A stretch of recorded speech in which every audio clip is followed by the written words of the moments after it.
Hi friends, how are you? Fine. तो आज का लेक्चर ओके सर, वो तो बुक कहाँ गई?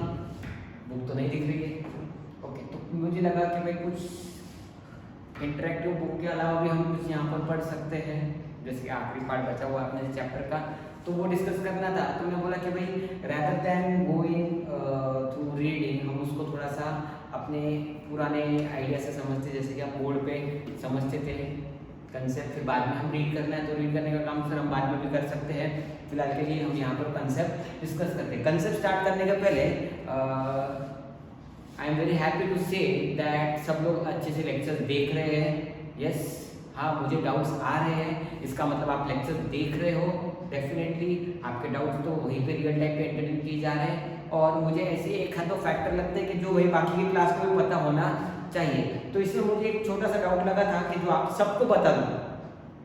अपना काम क्या है भाई, एक का डाउट आया तो 4 लोगों को बताना, यानी कि उनको नहीं भी आए बट फिर भी कंसेप्ट तो क्लियर हो जानी ही चाहिए। यस, डेफिनेटली उस रीजन के लिए हम क्या कर रहे हैं यहाँ पर कि हमारा जो वो एक पार्ट था, जैसे कि हमने पढ़ा था, डाउट ये था बच्चों कि जो बिजनेस है, सर्विस ये प्रोफेशन है, और जो अपना एम्प्लॉयमेंट है, तो बात समझो यहाँ पर बिजनेस, प्रोफेशन एंड एम्प्लॉयमेंट, इसकी तो भाई छोड़ दो, एम्प्लॉयर एम्प्लॉय रिलेशनशिप जब आएगा तब अपन उसको एम्प्लॉयमेंट में डालेंगे। बट यहाँ पर बिजनेस के अंदर अगर अपन लेते हैं तो ट्रेड एंड सर्विस आएगी बिजनेस के अंदर, बराबर। प्रोफेशन के अंदर भी सर्विस है बच्चों, प्रोफेशन के अंदर भी सर्विस है, बट यहाँ पर जो डिग्री है, बराबर है, as per code of conduct, code of conduct, जो डिग्री है as per code of conduct, उसका होना बहुत जरूरी है। इसलिए यहाँ पर आते हैं आपके डॉक्टर्स, लॉयर्स, चार्टर्ड अकाउंटेंट्स, ये सभी इधर क्यों आते हैं प्रोफेशन में? क्यों? क्योंकि इनका जो काम है वो डिग्री के अंडर ही होगा। मुझे एक डाउट था कि सर क्रिकेट पर्सन, एक्टर्स ये प्रोफेशन में जाएंगे क्या? तो बेटा हमने इकोनॉमिक्स में पढ़ा था कि इनको एंटरप्रेन्योरशिप में पकड़ा जाता है। किसमें? एंटरप्रेन्योरशिप में। यहाँ पर वो सारे टर्म्स आने वाले नहीं है उनका। अगर आप कंसिडरेशन करोगे तो क्रिकेटर, एक्टर, ये सब किस में जाएंगे? सर्विस में, एंड वो जाएंगे बिजनेस में। They have a quality of entrepreneurship. बात समझी? यहाँ पर जो अपना बीसी के सब्जेक्ट है, जो लॉ है, जो इनकम टैक्स मांगता है, वो बोलता है कि मेरे हिसाब से प्रोफेशन कौन? तो जिनको कोड ऑफ कंडक्ट के अंदर डिग्री रहेगी तो ही वो काम आप कर सकते हो। ये ऐसे काम है जो विदाउट डिग्री पॉसिबल नहीं है। सर बट चार्टर्ड अकाउंटेंट का काम तो एक छोटा मोटा अकाउंटेंट भी कर लेता है। बेटा स्टैंप नहीं है, document without stamp is of no use, बराबर है। वो सिर्फ नॉलेज के पॉइंट ऑफ व्यू से काम आएगा, बट लीगल डॉक्यूमेंट वो तब तक माना नहीं जाएगा जब तक चार्टर्ड अकाउंटेंट का उस पर सिक्का नहीं है। आया समझ में? डॉक्टर ऑपरेशन, आप किसी भी पर्सन के पास जाकर ऑपरेशन करोगे क्या? नहीं। लॉयर कोर्ट में झगड़ा करने के लिए लॉयर की जरूरत है, और वो लॉयर जो काले कोट वाला होता है उसके पास डिग्री होती है, तभी वो वहां पर खड़े रहने के लिए वैलिड है। कोई भी पर्सन काला कोट पहनकर आएगा वहां पे खड़ा रह जाएगा तो उसमें गिना जाएगा नहीं। इनको माना जाता है professional degree. Code of conduct जो होता है आपका, वो बोलता है कि डिग्री रहेगी तो ही आप ये काम कर सकते हो, और वो डिग्री रहना बहुत जरूरी है। बाकी जो सर्विस वाले पार्ट आते हैं, देखो ये सर्विस ही है, ये भी सर्विस है, बट ये वो वाली सर्विस है जिसको क्वालिफिकेशन की जरूरत नहीं है। आप सर्विस रेंडर कर रहे हो विदाउट क्वालिफिकेशन या अदर क्वालिफिकेशन। आया समझ में? क्लियर है सबको? बट एक बात, एक और चीज मुझे आपको बतानी है कि ये जो प्रोफेशनल है, देखो मैं थोड़ा सा नया पार्ट ऐड कर रहा हूँ, ये जो अपना प्रोफेशनल है, बात समझिएगा देखो, ये प्रोफेशनल है, ये अपना समझो डॉक्टर है, तो इसका डॉक्टर से आने वाला इनकम उसके प्रोफेशनल इनकम में जाएगा। ओके, इसने पैसे कमाए और सोचा कि मैं एक कॉफी शॉप भी ओपन करता हूं। ठीक है, इसने कॉफी शॉप ओपन किया। अभी दोनों के दोनों बिजनेस एक्टिविटी, दोनों के दोनों एक्टिविटीज इस इंसान के अंडर ही आते, पूरा इनकम यही एंजॉय करेगा। तो इनकम टैक्स बोलता है, लॉ बोलता है कि इसका प्रोफेशनल इनकम की टैक्सेबिलिटी अलग से होगी एंड इसके इस बिजनेस इनकम की टैक्सेबिलिटी अलग से होगी। एक पर्सन को दोनों टाइप ऑफ इनकम भी हो सकते हैं, कोई प्रॉब्लम नहीं। बट अगर वो डिग्री के अंदर कुछ काम कर रहा है तो उसको प्रोफेशनल इनकम में माना जाएगा। अदर देन डिग्री अगर वो काम कर रहा है तो उन सबको किस में माना जाएगा? बिजनेस में माना जाएगा। अब ये जो इंसान है जिसके पास डिग्री है, ये जो चार्टर्ड अकाउंटेंट है, ये किसी कंपनी में अगर जॉब करता है तो ये प्रोफेशनल एज एन एम्प्लॉयमेंट माना जाएगा, उसको प्रोफेशनल बोला जाएगा नहीं। क्यों? क्योंकि वो एम्प्लॉयर एम्प्लॉय रिलेशनशिप के अंदर जॉब कर रहा है। मतलब आपकी एक्टिविटी डिसाइड करती है कि आपका इनकम किधर जाएगा। आपके पास डिग्री है और डिग्री के अंदर आप काम कर रहे हो विद सीओपी तो प्रोफेशनल। आपके पास डिग्री है, उसी डिग्री को लेकर आप किसी के अंडर जॉब कर रहे हो तो वो जाएगा एम्प्लॉयमेंट। आपके पास डिग्री है बट आप वो डिग्री का यूज ना करते हुए कोई और काम करते हो तो वो जाएगा किसमें? बिजनेस में। सर फिर बिजनेसमैन प्रोफेशनल कर सकता है क्या? अगर डिग्री रहेगी तो कर सकता है, डिग्री रहेगी तो नहीं कर सकता है। सर बिजनेसमैन एम्प्लॉय बन सकता है क्या? यस, वो एक एम्प्लॉय बनने के लिए कोई प्रॉब्लम नहीं, कोई भी इंसान एम्प्लॉय बन सकता है। सिर्फ प्रोफेशनल बनने के लिए तुमको code of conduct that is degree by law होना जरूरी है। आया समझ में? क्लियर है सबको? किसी को कोई डाउट नहीं बच्चों? किसी को कोई डाउट है? करे मुझे ये समझाना था, इसीलिए मैंने बोला कि बोर्ड पे लेक्चर लेना जरूरी है। एंड अगला जो अपना पार्ट है वो थोड़ा सा एक इंटरेस्टिंग पार्ट है, तो उसी के लिए हम ये बोर्ड पे लेक्चर ले रहे हैं। समझा? छोटे मोटे डाउट सब क्लियर हुए? एक्टर, क्रिकेटर वगैरह ये सब एंटरप्रेन्योरशिप में इसमें उनको बिजनेस में सर्विस माना जाता है।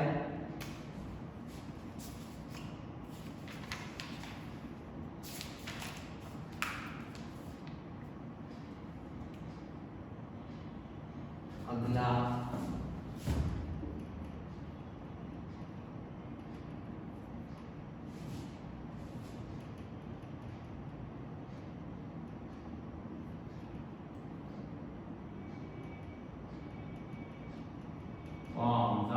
Business organisation. ओके, तो सबके चेहरे पे स्माइल आ गई है, मुझे पता है सर ये तो हम ऐसे ही पढ़ ले सकते हैं, इसको कुछ प्रॉब्लम नहीं है। बट फिर भी अपना काम है एक बेसिक ओवरव्यू हम इन सारे फैक्टर्स का यहाँ पर ले लेंगे। फॉर्म्स ऑफ बिजनेस ऑर्गेनाइजेशन की अगर हम बात करते हैं तो फॉर्म्स ऑफ बिजनेस ऑर्गेनाइजेशन में सबसे पहला फॉर्म है कौन सा रे? बोलो कौन सा? बोलो जल्दी, ये इंटरेक्टिव होना चाहिए, बोलो तुम्हारी तरफ से आवाज आनी चाहिए। क्या है पहला बिजनेस? Sole proprietor. सर अकेला आदमी is the sole owner of that business. छोटा मोटा बिजनेस भी सोल प्रोप्राइटर में आ सकता है। अपने को समझना है सर क्यों पढ़ रहे हैं अपन सोल प्रोप्राइटर? ये पढ़ने का रीजन है कि अपन चार्टर्ड अकाउंटेंट है और सामने वाला आने वाला एक आदमी अगर सोल प्रोप्राइटर रहेगा तो हम उसको कैसे समझेंगे वो सोल प्रोप्राइटर है? उसका एक छोटा मोटा बिजनेस है, उसका ओनर वो अकेला है, बराबर है। अब ओनर वो अकेला है तो प्रॉफिट भी अकेला एंजॉय करेगा डेफिनेटली, लॉस भी खुद बेयर करेगा, राइट। अच्छा, कैपिटल की बात करें तो कैपिटल ज्यादा या कम? सर अमाउंट बड़ी हो सकती है बट कंपेयर करने के लिए जाए तो पार्टनरशिप कंपनी में और ज्यादा कैपिटल ला सकते हैं। Small and medium micro business start करते हैं, उसमें आते हैं आपके सारे सोल प्रोप्राइटर जो आगे जाके फ्लरिश होते हैं, बड़े होते हैं। जैसे आगे जाके सोल प्रोप्राइटर बोलेगा कि मुझे और बड़ा करना है बिजनेस, तो वो अपने सोल प्रोप्राइटरशिप को बंद करके पार्टनरशिप चालू करेगा। पार्टनरशिप को मतलब किसी और पार्टनर को ऐड कर लेगा, फिर पार्टनरशिप से आगे जाकर वो कंपनी बना सकता है and then he can do any activities. समझा गया तुमको? ओके, प्रॉफिट किसका? इसका। लॉस किसका? पूरा इसका। अकेला है, एंजॉय कर सकता है। बात समझ में आई क्या तुमको? सीक्रेसी एक है बिजनेस में। ए सारे पॉइंट्स पूरा नहीं याद आ रहे? यस, सीक्रेसी वो बिजनेस में रख सकता है। मैं कोई बुक में से देखकर आपको बोल रहा हूँ, जितना अपन ने पढ़ा है उस पर अपन ये सारे डिस्कशन कर रहे हैं। सीक्रेसी रहेगी बिजनेस में, यस। लायबिलिटी, कोई अनलिमिटेड लायबिलिटी इसकी। अनलिमिटेड मतलब क्या सर? अगर बिजनेस की लायबिलिटी एसेट से ज्यादा हो जाती है, बिजनेस की लायबिलिटी एसेट से ज्यादा हो जाती है, तो लायबिलिटी पे करने के लिए पहले सारे बिजनेस के एसेट यूज कर लो, फिर उस सोल प्रोप्राइटर के पर्सनल, कौन से पर्सनल एसेट भी सारे यूज करने पड़ेंगे। आई बात समझ में? क्लियर है सबको? किसी को कोई डाउट है क्या? पर्सनल एसेट भी उसके सारे यूज हो जाएंगे। डिसीजन कैसे ले जाएंगे बिजनेस में? Fast and prompt. कहीं क्यों? क्योंकि अकेला एक इंसान है, प्रॉब्लम आई, सॉल्यूशन निकाला, डिसीजन हो गया।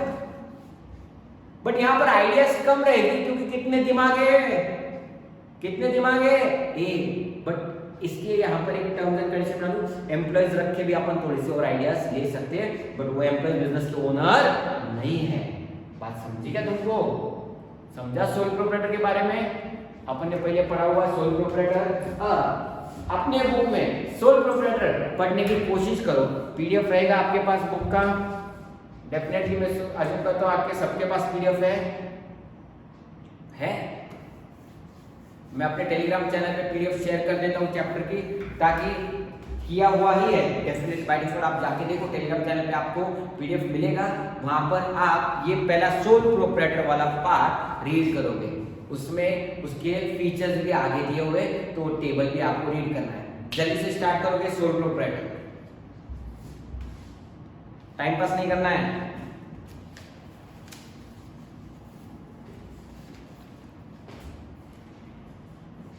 पढ़ने का रीजन यही एक है कि आपको इसकी लैंग्वेज समझ में आए। बच्चों, हमें आंसर से ज्यादा क्वेश्चन क्रैक कैसे करें ये समझना है, और क्वेश्चन क्रैक करने के लिए एक चीज की बहुत ज्यादा जरूरत है, that is reading. Reading is must. जल्दी से आप जाओगे आपके बुक में, पेज नंबर 1.17 पे सोल प्रोप्राइटर रीड करोगे।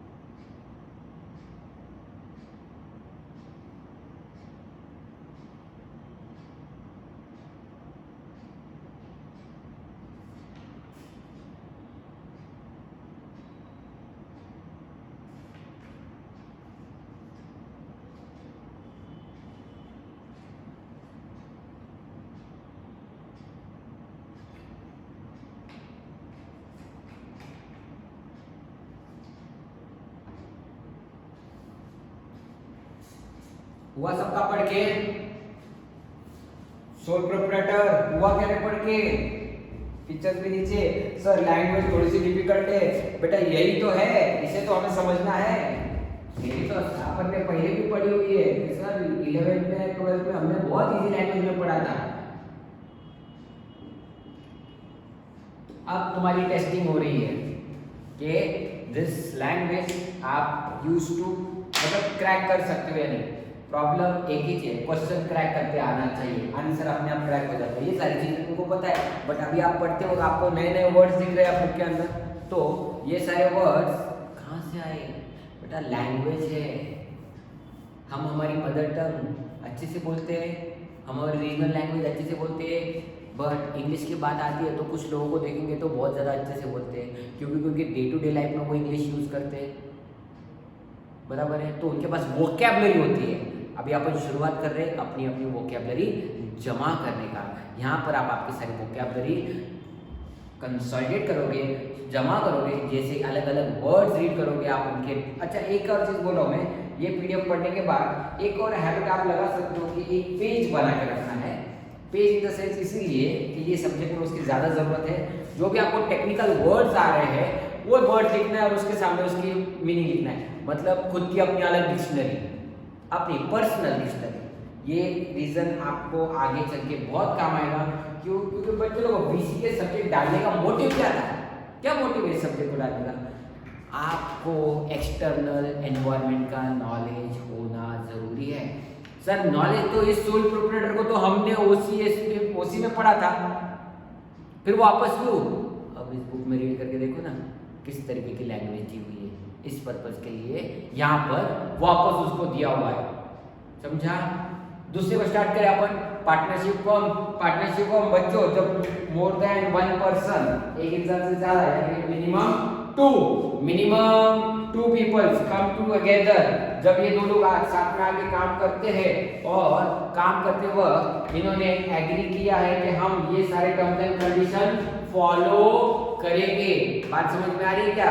और वो सारे टर्म्स एंड कंडीशन जहां पर लिखे जाते हैं उसको बोलते हैं अपन पार्टनरशिप डीड। पार्टनरशिप एक्ट कौन सा था? 1932। बराबर है। एक्ट बोलता है कि दोनों ने म्यूचुअली अपने सारे पॉइंट्स को उस डीड के अंदर लिखने हैं। यस, जरूरी नहीं है कि 50-50% की डीड होनी चाहिए, जरूरी नहीं है। आप आपके मर्जी से भी शेयर डिसाइड कर सकते हो, बट ऐसी अगर कोई एरियाज रहेगी जहां पर आपने एक दूसरे का शेयर डिसाइड किया हुआ नहीं है, तो इन दैट केस आपको करना क्या है?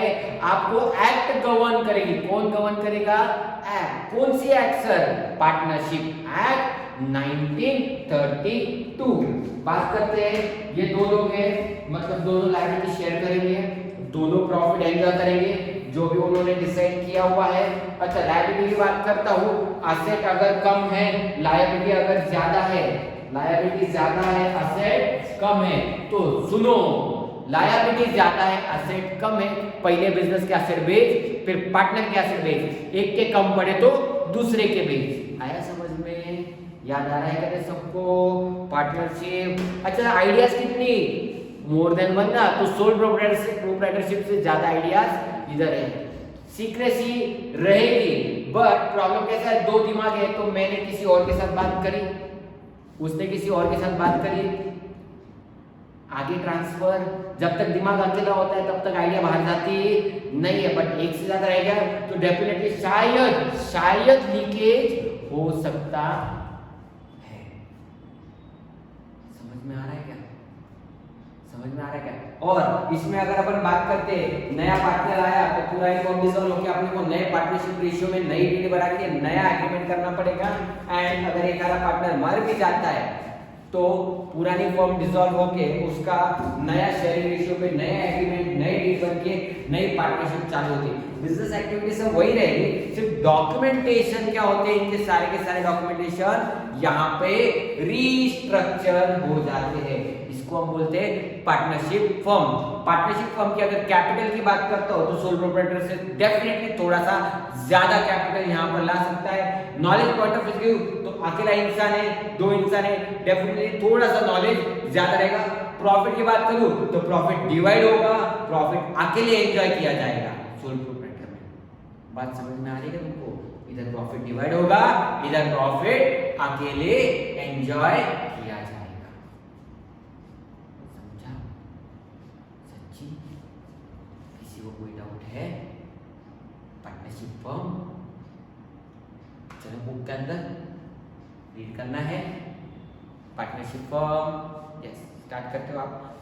नेक्स्ट पार्ट रीड करोगे, पेज नंबर क्या है बेटा उसका, आगे के सोल प्रोप्राइटर के आगे जो भी पार्टनरशिप का पैरा दिया हुआ है जल्दी से आपको रीड करना स्टार्ट करना है। ओके, बीच में हिंदू अनडिवाइडेड फैमिली भी था, बट मैंने पहले पार्टनरशिप फर्म दिया हुआ है क्योंकि मेरे को इन दोनों को कंपेयर करना था। हिंदू अनडिवाइडेड फैमिली को अपन अलग से रीड करेंगे, इसलिए पहले सोल प्रोप्राइटर पढ़ोगे, बीच में एचयूएफ को छोड़ना है और आपको पार्टनरशिप फर्म पे जाना है। आई बात समझ में? एंड फिर इसके बाद अपन एचयूएफ स्टार्ट करेंगे। जल्दी से रीड करो पार्टनरशिप फॉर्म। पार्टनरशिप फॉर्म का पेज नंबर जो है अपने बुक के हिसाब say that will be 1.20 and 1.21।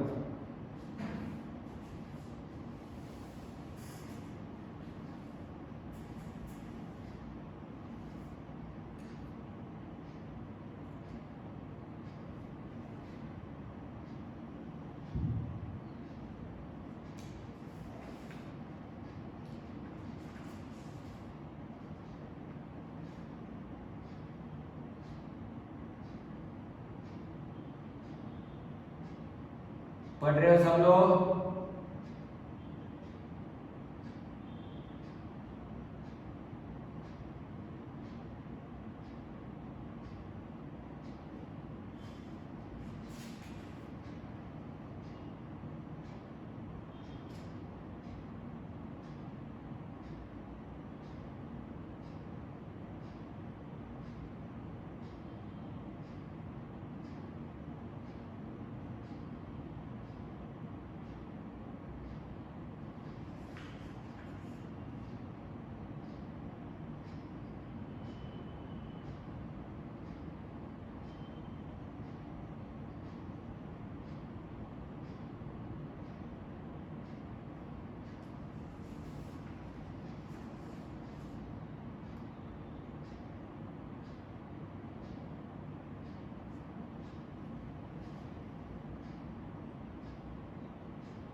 हुआ क्या रे?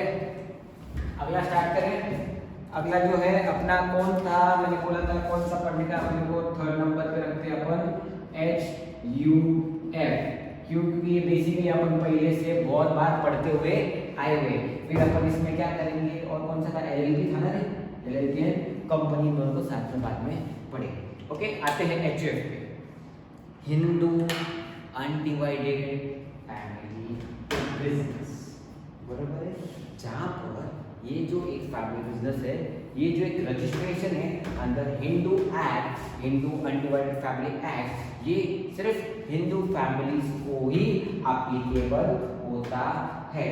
बाकी अगर कुछ लोग एक साथ आकर अगर काम करते हो, कोई डिस्प्यूट होता है, तो उनको हिंदू फैमिली एक्ट के अंदर नहीं पकड़ा जाएगा, शायद उनको पार्टनरशिप एक्ट के अंदर माना जाएगा। ओके, तो पार्टनरशिप एग्रीमेंट के रूल, अगर दूसरे रिलीजन के लोग अगर साथ में आके काम करते तो जो पार्टनरशिप के रूल एक्ट एप्लीकेबल हो गए। अगर हिंदू फैमिली वाले लोग अगर खुद को रजिस्टर्ड करते HUF के अंदर, बात समझो, खुद को रजिस्टर्ड करते HUF के अंदर, तो उनको हिंदू अनडिवाइडेड फैमिली के रूल एप्लीकेबल होते हैं। सबसे पहली बात, कर्ता को पार्टनर, क्लियर हुआ? कर्ता the member of the family who is head या सीनियर पर्सन आपके फैमिली का, जो उसको मैनेज करता है, मतलब सिग्नेटरी अथॉरिटी, जो सारे बड़े बड़े काम डिसीजन सबके रहते हैं, जहाँ पर जरूरी है सबके को पार्टनर के डिसीजन लिए जाते हैं। को पार्टनर कौन? तो भाई सर फैमिली के बाकी सारे मेंबर्स। बाय बर्थ आपको HUF में एंट्री मिलती है, समझा क्या? बाय बर्थ आपको HUF में एंट्री मिलती है।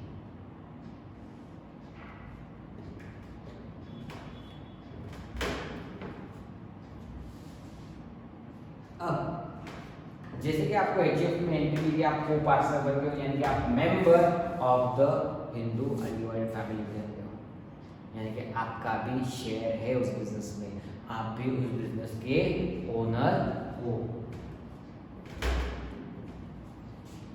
कर्ता, हु इज कर्ता? कर्ता is the senior most member of the family who manages the business activity. उसके जाने के बाद the next, who is next कर्ता? तो next senior most person of the family कर्ता, co-partner. All the member in the family by birth has a right to become the co-partner, यानी कि उनकी ओनरशिप आ जाती है उस HUF के बिजनेस में। यानी जब HUF का शेयर डिवाइड होगा तब इन सारे लोगों को भी अपना अपना शेयर मिलेगा। The owner of the HUF, ये सब कौन है? ओनर ऑफ द HUF, समझा क्या? अच्छा, it is very easy to diversify in this business and to raise capital. क्यों? क्योंकि पूरी फैमिली एक ही जगह पे सारा इंटरेस्ट पूरी कर रही है, सारा कैपिटल एक ही जगह पर आ रहा है सब लोगों का,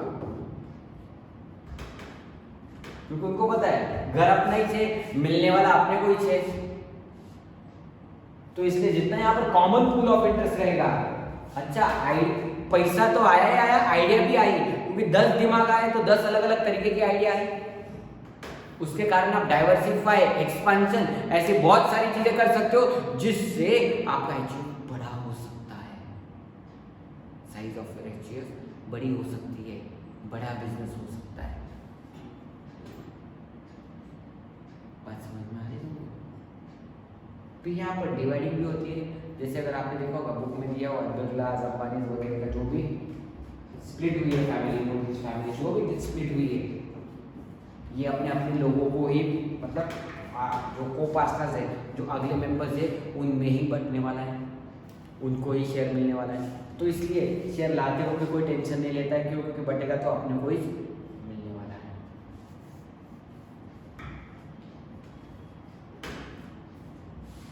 नेक्स्ट को पार्टनर करता कब बनता है बेटा? जब पहला वाला करता मर जाए या अनसाउंड माइंड हो जाए या कुछ भी हो जाए, बट वो उस सीट के लिए मेंटली कैपेबल नहीं है। ऐसे सिचुएशन में अगला को पार्टनर वहां पे करता बन जाता है। ये झगड़ने की बात नहीं, जो बड़ा इंसान है वो करता बन जाता है।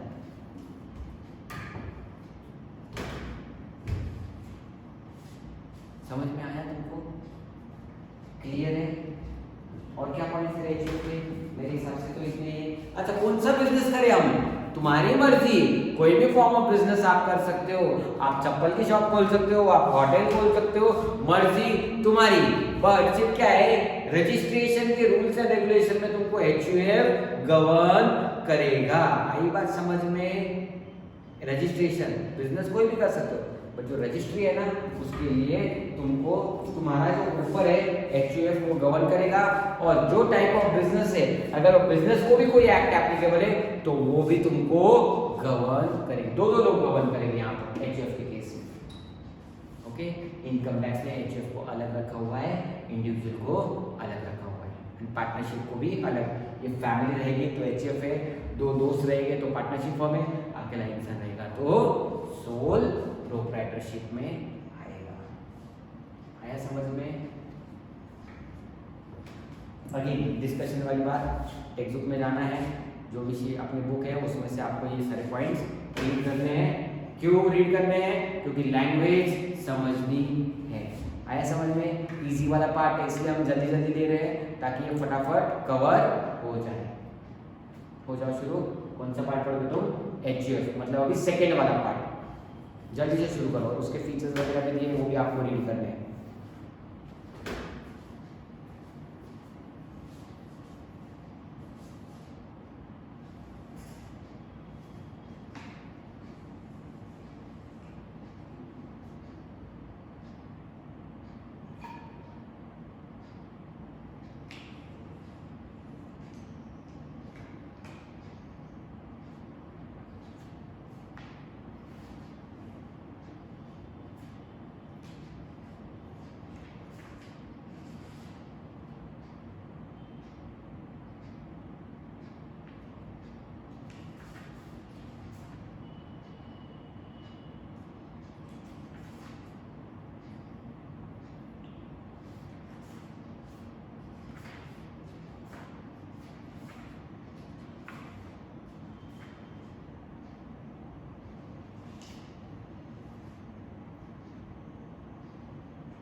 हो गया सबका रीड? आया समझ में सबको एचयूएफ? किसी को कोई डाउट है क्या? बोलो, किसी कंसेप्ट में कहीं पे कोई डाउट है? यस, आप मुझे टेलीग्राम पर अपना अपना मैसेज इंडिविजुअली ड्राफ्ट कर सकते हो। मैसेज करने का फायदा अगर आपने देखा होगा तो आपको प्रोफेशन और बिजनेस का मैंने एक और बार समझा दिया, क्योंकि मुझे पता चल गया कि आपको उसमें डाउट था।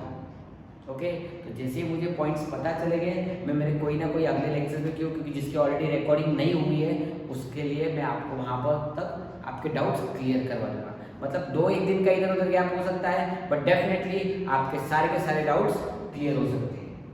ओके आज के लिए ये जो बेसिक थे ये हमने तीनों समझ लिए हैं, बाकी के नेक्स्ट लेक्चर में हम कंटिन्यू करेंगे। उसके बाद we will complete with this chapter and इसके बाद मैं टेस्ट लूँगा।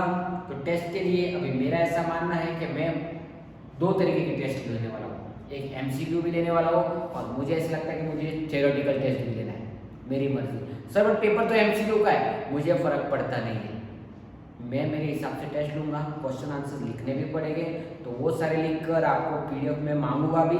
जिसने कंप्लीट नहीं किया बेटा तो फिर आप याद रखना, फिर आपके डाउट के वक्त मैं याद रखूँगा।